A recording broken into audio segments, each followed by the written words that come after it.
السلام علیکم ناظرین، میں محمد اسلم حسین سیاست کی عالمی خبروں میں آپ سب کا استقبال کرتا ہوں۔ پیش ہے دنیا بھر سے آج کی کچھ اہم خبریں۔ اسرائیل نے مغربی کنارے میں ایک بڑے فوجی آپریشن میں جنین شہر اور اس کے پناہ گزین کیمپ پر زمینی اور فضائی حملے کیے، جس کے نتیجے میں درجنوں افراد زخمی اور کئی ہلاک ہو گئے۔ فلسطینی وزارت صحت نے تصدیق کی اور بتایا کہ جنین اور العبریہ میں اسرائیلی فائرنگ سے متعدد افراد ہلاک اور زخمی ہوئے، جن میں بیشتر کی حالت تشویشناک ہے۔ فلسطینی صدر محمود عباس نے مقبوضہ مغربی کنارے کے شہر جنین میں مزاحمت کاروں کے خلاف صہیونی قوتوں کے بڑے حملے کے بعد اسرائیل کے ساتھ سلامتی روابط معطل کر دیے ہیں۔ صدر عباس نے یہ فیصلہ فلسطینی انتظامیہ کے دیگر رہنماؤں کے ساتھ اجلاس کے بعد کیا۔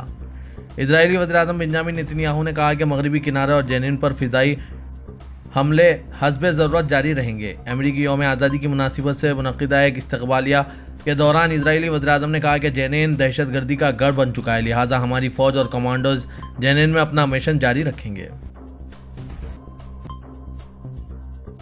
فرانس میں نوجوان کی ہلاکت کے بعد صورتحال بدستور کشیدہ ہے۔ پرتشدد مظاہروں کو روکنے کے لیے فرانس بھر میں انٹرنیٹ سروس بند کرنے کا فیصلہ کر لیا گیا۔ کئی علاقوں میں سوشل میڈیا سائٹس بھی جزوی طور پر بند ہونا شروع ہو گئی۔ فرانس میں اب تک مشتعل افراد نے کئی املاک کو نقصان پہنچایا۔ پیرس کے میئر کے گھر کو بھی جلا دیا گیا۔ گرفتاریوں کی تعداد 2500 سے بھی بڑھ چکی ہے۔ پرتشدد مظاہروں کی روک تھام کے لیے ملک بھر میں انٹرنیٹ سروس بند کرنے کا فیصلہ کیا گیا ہے۔ امریکہ میں پاسپورٹ کے درخواست دہندگان کے لیے سفری دستاویزات کے حصول کے لیے انتظار کی مدت 13 ہفتوں تک بڑھ گئی ہے۔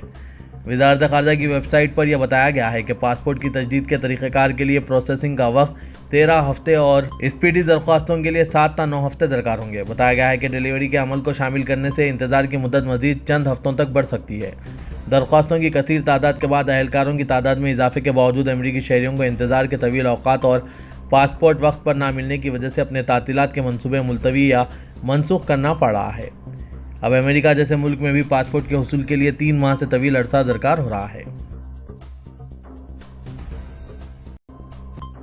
سعودی وزارت خارجہ نے آج منگل کو مقبوضہ فلسطینی علاقوں میں اسرائیل کی بڑھتی ہوئی جارحیت اور جنین پناہ گزینوں کے کیمپ میں فوجی کارروائی کی مذمت کی ہے۔ مغربی کنارے کے شہر جنین میں حالیہ اسرائیلی جارحیت کے دوران بے گناہ فلسطینی ہلاک و زخمی ہوئے ہیں۔ وزارت خارجہ نے سعودی عرب کی طرف سے اسرائیلی فوج کی سنگین خلاف ورزیوں کو مکمل طور پر مسترد کر دیا۔ بیان میں متاثرین کے اہل خانہ، حکومت اور فلسطینی عوام کے ساتھ دلی تعزیت، ہمدردی اور زخمیوں کی جلد صحت یابی کی خواہش کا اظہار کیا گیا۔ قزاقستان کی ایئر لائن ایئر آستانہ 1 اکتوبر سے الماتا سے جدہ کے لیے براہ راست پروازیں شروع کر رہی ہے۔ عرب نیوز کے مطابق ابتدائی طور پر ہفتے میں 2 روز چہارشنبہ اور اتوار کو فلائٹس کا سلسلہ شروع کیا جائے گا۔ ایئر آستانہ کی پریس ریلیز کے مطابق ایئر لائن کے نائب صدر عادل نے کہا کہ سعودی عرب کا ثقافتی ورثہ نہ صرف حجاج بلکہ ثقافتی، تاریخی اور قدرتی مقامات دیکھنے والے سیاحوں کے لیے دلچسپی کا حامل ہے۔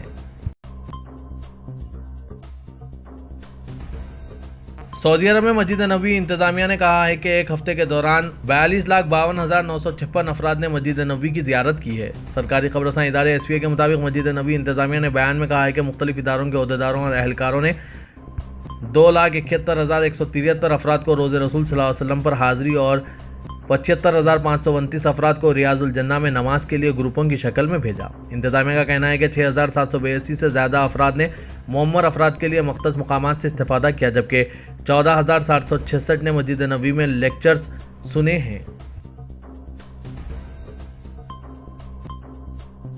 سعودی عرب میں کنگ خالد انٹرنیشنل ایئرپورٹ ریاض کی پارکنگ فیس میں فی گھنٹہ فیس 5.5 ریال سے بڑھا کر 10 ریال کر دیا گیا۔ فیس میں اضافہ نیشنل اور انٹرنیشنل ٹرمینلز کی پارکنگ میں یکساں طریقے سے کیا گیا ہے۔ اخبار 24 کے مطابق محدود مدتی پارکنگ لاٹ کی فی گھنٹہ فیس 10 ریال اور ایک دن کی انتہائی فیس 130 ریال ہوگی۔ محدود مدتی پارکنگ مسافر ہال کے قریب واقع ہے، جبکہ طویل مدتی پارکنگ کی 1 گھنٹے کی فیس 10 ریال اور ایک دن کی انتہائی فیس 80 ریال کر دی گئی۔ ایران کے صدر ابراہیم رئیسی نے کہا ہے کہ ڈالر کی حاکمیت ختم کرنے کے لیے شانگھائی تعاون تنظیم کے رکن ممالک کے درمیان تجارت قومی کرنسی میں ہونی چاہیے۔ رئیسی نے بھارت کی میزبانی میں بذریعہ ویڈیو کانفرنس منعقدہ شانگھائی تعاون تنظیم سے خطاب کیا۔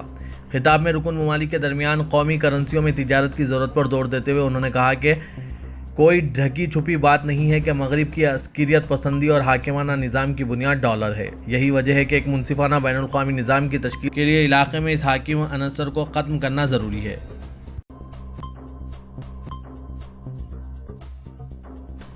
ترکیہ کے صدر رجب طیب اردوغان نے فرانس میں ہو رہے فسادات کا ذمہ دار ادارہ جاتی نسل پرستی، اسلاموفوبیا اور اس ملک کے نو آبادیاتی ماضی کو قرار دیا۔ فرانس میں گزشتہ منگل کو الجزائر سے تعلق رکھنے والے 17 سالہ لڑکے کی پولیس کی فائرنگ کے ہلاکت کے بعد سے ملک کے احتجاج اور فسادات جاری ہے۔ ترک صدر رجب طیب اردوغان نے کہا کہ خاص طور پر ان ممالک میں جو اپنے نو آبادیاتی ماضی کے لیے جانے جاتے ہیں، ثقافتی نسل پرستی ادارہ جاتی نسل پرستی میں تبدیل ہو چکے ہیں۔ بالی ووڈ کے سپر سٹار شاہ رخ خان کی مبینہ طور پر امریکہ میں سرجری ہوئی ہے جب وہ ایک شوٹنگ کے دوران لاس اینجلس میں حادثے کا شکار ہو گئے۔ ای ٹائمز نے یہ رپورٹ کیا ہے۔ رپورٹ کے مطابق اداکار ہندوستان واپس آ گئے ہیں اور وہ گھر پر صحت یاب ہو رہے ہیں۔ ای ٹائمز نے ایک ذریعے کے حوالے سے کہا کہ شاہ رخ خان لاس اینجلس میں ایک پروجیکٹ کے لیے شوٹنگ کر رہے تھے اور آخر میں ان کی ناک میں درد ہوا، خون بہنے لگا اور انہیں فوری طور پر اسپتال لے جایا گیا۔ ان کی ٹیم کو ڈاکٹروں نے بتایا کہ فکر کرنے کی کوئی بات نہیں ہے، یہ کہ کنگ خان کو خون بہنے سے روکنے کے لیے ایک معمولی سرجری کی ضرورت ہوگی۔ پیشہ ورانہ محاذ پر شاہ رخ خان نے سال کا آغاز دھوم دھام سے کیا۔ ان کی فلم پٹھان ایک زبردست ہٹ ثابت ہوئی۔